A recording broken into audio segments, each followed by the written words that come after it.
Hello guys, welcome back to my YouTube channel Maluva vlogs.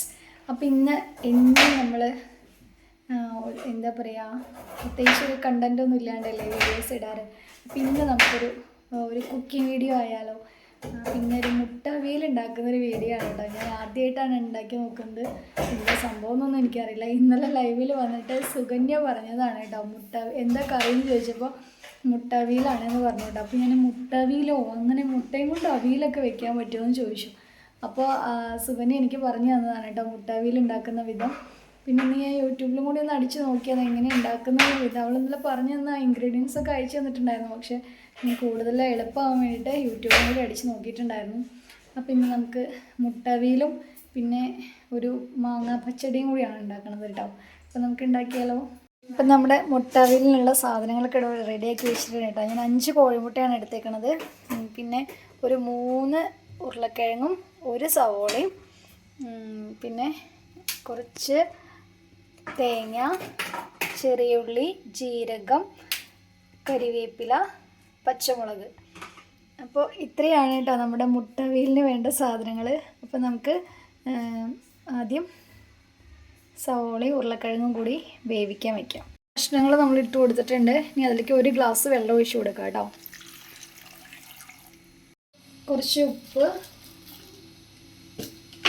കുറച്ച് മഞ്ഞൾപ്പൊടിയും കൂടി ഇട്ടിട്ട് അടച്ച് വെച്ചിട്ട് ഒരു ലോ ഫ്ലെയിമിൽ വേവിക്കാം കേട്ടോ. നമുക്ക് കുറച്ച് മഞ്ഞൾപ്പൊടി ഇട്ട് കൊടുത്തിട്ടുണ്ട്. അപ്പോൾ നമുക്കിത് ഒന്ന് വേവായി വരട്ടെ. അപ്പോൾ ഈ തേങ്ങയുടെ കൂടെ ഞാൻ കുറച്ച് മുളക് പൊടിയും കൂടി ആഡ് ചെയ്തിട്ടുണ്ട് കേട്ടോ.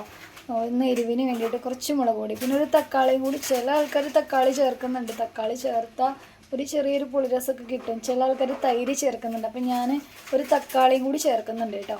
പിന്നെ ഈ തേങ്ങ അരയ്ക്കുന്ന സമയത്ത് ഒട്ടും വെള്ളം ചേർക്കാൻ പാടില്ല. പിന്നെ നന്നായി അരയ്ക്കണ്ട കേട്ടോ. അങ്ങനെ എന്താ പറയുക, ചതച്ചെടുത്താൽ മതി കേട്ടോ. വെറുതെ ഒന്ന് ക്രഷ് ചെയ്തെടുത്താൽ മതി. ഒട്ടും വെള്ളം ചേർക്കാൻ പാടില്ല കേട്ടോ. മുട്ട ഞാനിവിടെ കഷ്ണങ്ങളാക്കിയിട്ടുണ്ട് കേട്ടോ. നമ്മുടെ അരപ്പ് ഇവിടെ റെഡി ആയിട്ടുണ്ട്. ഇപ്പോൾ കഷ്ണങ്ങൾ നല്ലോണം വെന്ത് ഉടഞ്ഞ് പോകണ്ട, ചെറുതായിട്ടൊന്ന് വെന്താൽ. ഞാൻ തക്കാളി ചേർത്ത് കൊടുത്തിട്ടുണ്ട്. അപ്പോൾ കഷ്ണങ്ങളൊന്ന് വെന്ത് വരട്ടെ. അത് കഴിഞ്ഞ് നമുക്ക് അരപ്പ് ചേർത്ത് കൊടുക്കാം കേട്ടോ. അപ്പം നമ്മുടെ ഉരുളക്കിഴങ്ങ്, സവോളയും തക്കാളിയും ഇവിടെ നന്നായിട്ട് വെന്ത് വന്നിട്ടുണ്ട് കേട്ടോ.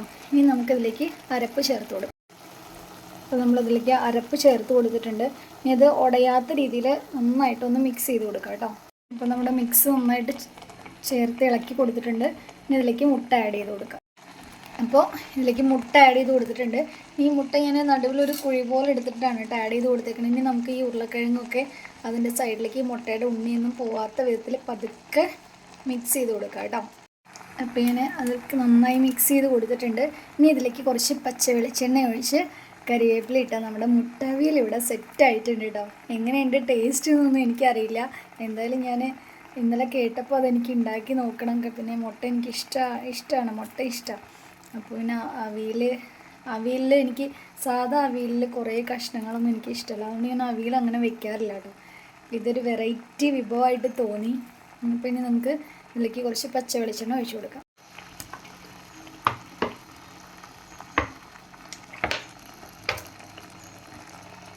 അപ്പോൾ വെളിച്ചെണ്ണ ഒഴിച്ചു കൊടുത്തിട്ടുണ്ട്. ഇനി കുറച്ച് കരിവേപ്പില ഇട്ട് കൊടുക്കാം. അപ്പോൾ വെളിച്ചെണ്ണ ഒഴിച്ച് കരിവേപ്പില ഇട്ട് കൊടുത്തിട്ടുണ്ട്. ഇനി ജസ്റ്റ് ഒന്ന് ഇളക്കി കൊടുത്തു കഴിഞ്ഞാൽ നമ്മുടെ മുട്ട അവിയൽ ഇവിടെ സെറ്റ്. അപ്പോൾ മുട്ട അവിയൽ ഇവിടെ സെറ്റായിട്ടുണ്ട്. തീ നല്ല മീഡിയം ഫ്ലെയിമിൽ വെച്ചാൽ മതി കേട്ടോ. ഫ്ലെയിമിൽ വെച്ചാൽ മതി, അല്ലെങ്കിൽ അടി പിടിക്കും. അപ്പോൾ ഏകദേശം ഇവിടെ മുട്ട അവിയൽ സെറ്റായിട്ടുണ്ട്. അപ്പം നമുക്ക് കഴിച്ച് നോക്കിയിട്ട് ഞാൻ അഭിപ്രായം പറയാം കേട്ടോ. ഞാൻ കുറച്ച് പച്ചടി ഉണ്ടാക്കാൻ വേണ്ടിയിട്ടാണ് കേട്ടോ. എല്ലാവരും പച്ചടി ഉണ്ടാക്കുന്നത് എങ്ങനെയാണെന്ന് പല രീതിയിലായിരിക്കും. പക്ഷേ ഞാൻ പച്ചടി ഉണ്ടാക്കുന്നത് എങ്ങനെയാണെന്ന് വെച്ച് കഴിഞ്ഞാൽ നമ്മുടെ പച്ചമാങ്ങ നന്നായിട്ട് അരച്ചെടുക്കും. അത് കഴിഞ്ഞിട്ട് അതിലേക്ക് തേങ്ങയും പച്ചമുളകും കടുകും കുറച്ച് തൈരും കൂടി അരച്ചിട്ട് കുറച്ച് വെളിച്ചെണ്ണയിൽ കരിവേപ്പിലയും കടുകും ഇട്ട് താളിച്ചിട്ട് അങ്ങനെ ഉണ്ടാക്കിയെടുക്കണതാണ് കേട്ടോ. ഞാൻ പച്ചടി എല്ലാവരും ഏത് രീതിയിലാണ് ഉണ്ടാക്കുകയെന്ന് എനിക്കറിയില്ല. പക്ഷേ എൻ്റെ അമ്മ അങ്ങനെയാണ് ഉണ്ടാക്കുക. അപ്പോൾ അത് എനിക്ക് ഭയങ്കര ഇഷ്ടമാണ് കേട്ടോ എൻ്റെ അമ്മ ഉണ്ടാക്കുന്നത്. അപ്പോൾ ഞാനിന്ന് പച്ചടിയും കൂടെയാണ് ഉണ്ടാക്കുന്നത്. എന്താ വെച്ചാൽ മുട്ട അവിയൽ മാത്രം കൂടി ചോറുണ്ണാൻ ഒരു രസം ഉണ്ടാവില്ല. പിന്നെ കുറച്ച് മീൻ ഇരിക്കുന്നുണ്ട്, അതും വറക്കണം. അപ്പോൾ നമുക്ക് പച്ചടി ഉണ്ടാക്കിയാലോ. മിക്സിയുടെ ജാറിലേക്ക് ഞാൻ കുറച്ച് പച്ചമുളകും പച്ചമാങ്ങയും കൂടി എടുത്തിട്ടുണ്ട്. ഇതൊന്ന് നന്നായിട്ട് ചതച്ചതിന് ശേഷം നമുക്ക് തേങ്ങ ചേർത്ത് കൊടുക്കാം. പിന്നെ മാങ്ങ ഇവിടെ നല്ലോണം കുറച്ച് അരച്ചെടുത്തിട്ടുണ്ട്. നന്നായിട്ട് അത്യാവശ്യം നല്ല രീതിയിൽ അരയ്ക്കണം കേട്ടോ. അരച്ചെടുത്തിട്ടുണ്ട്. ഇനി ഇതിലേക്ക് തേങ്ങയും കടുകും ഉപ്പും ചേർത്ത് കൊടുക്കും. ഞാൻ തേങ്ങയും കടുകും ഉപ്പും ചേർത്ത് കൊടുത്തിട്ടുണ്ട്. ഇനി നന്നായിട്ട് അരച്ചെടുക്കാം കേട്ടോ. ഒരു 2 സ്പൂണ് തൈരും കൂടി ആഡ് ചെയ്ത് കൊടുക്കണം കേട്ടോ. അപ്പോൾ തൈരും കൂടി ആഡ് ചെയ്തിട്ടുണ്ട്. ഇനി നന്നായിട്ട് അരച്ചെടുക്കാം. അപ്പോൾ നന്നായിട്ട് അരച്ചെടുത്തിട്ടുണ്ട്. ഇനി നമുക്കിത് വറുത്തിടുക എന്നാണ് ഞങ്ങളുടെ ഇവിടെ പറയുക കേട്ടോ. വറുത്തിടാൻ വേണ്ടിയിട്ട് വെളിച്ചെണ്ണയും കടുകും കരിവേപ്പിലയും പിന്നെ കുറച്ച് ഉണക്കമുളകാണ് വേണ്ടത്. ഉണക്കമുളക് ഇവിടെ ഇല്ല. അപ്പോൾ ചട്ടി ചൂടായിട്ടുണ്ട്. വെളിച്ചെണ്ണ ഒഴിച്ച് കൊടുത്തിട്ടുണ്ട്. ഇനി ഇതിലേക്ക് കുറച്ച് കടുക് ചേർത്ത് കൊടുക്കാം. കടുക് പൊട്ടി വരുന്നുണ്ട് കേട്ടോ. കടുക് പൊട്ടിക്കഴിഞ്ഞാൽ കുറച്ച് കരിവേപ്പില ചേർത്ത് കൊടുക്കാം. അരപ്പ് ഇതിലേക്ക് ഒഴിച്ച് നന്നായിട്ട് മിക്സ് ചെയ്ത് കൊടുക്കുക.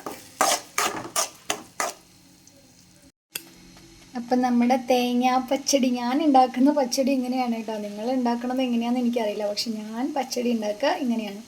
അടിപൊളിയാണ് കേട്ടോ. ഇത് മാത്രം മതി ചോറിന് കേട്ടോ. എനിക്ക് ഭയങ്കര ഇഷ്ടമാണ് അത്. അപ്പോൾ നമ്മുടെ പച്ചടി ഇവിടെ റെഡി ആയിട്ടുണ്ട് കേട്ടോ. അപ്പം നമ്മുടെ മാങ്ങാ പച്ചടി റെഡി ആയിട്ടുണ്ട് കേട്ടോ. എല്ലാവരും എന്തായാലും ഒന്ന് ഉണ്ടാക്കി നോക്കണം കേട്ടോ. സിമ്പിളായിട്ട് നമുക്ക് എളുപ്പമായിട്ട് കറി വയ്ക്കാനൊക്കെ, കറി വെച്ച് ഒരു നേരത്തേക്കൊക്കെ കഴിക്കാൻ ഇങ്ങനെയുള്ള തട്ടിക്കൂട്ട് കറികളൊക്കെ മതി കേട്ടോ. പക്ഷെ നല്ല ടേസ്റ്റാണേ. അപ്പോൾ കുറച്ച് മീൻ ഇരിക്കുന്നുണ്ടായിരുന്നു, അതും കൂടി വറുക്കാം നമുക്ക്. അപ്പോൾ ഇന്നത്തെ ഊണിൻ്റെ സ്പെഷ്യൽ മുട്ടവിയിൽ മീൻ വറുത്തത്, മാങ്ങാപ്പച്ചടി.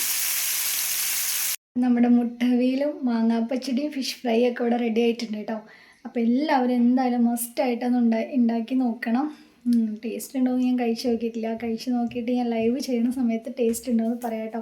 അപ്പോൾ ഇന്നത്തെ വീഡിയോ ഇത്രയൊക്കെയുള്ളൂ. വീഡിയോ ഇഷ്ടമായി കഴിഞ്ഞാൽ ലൈക്ക് ചെയ്യാനും ഷെയർ ചെയ്യാനും കമൻറ്റ് ചെയ്യാനും മറക്കല്ലേ. Tata bye bye.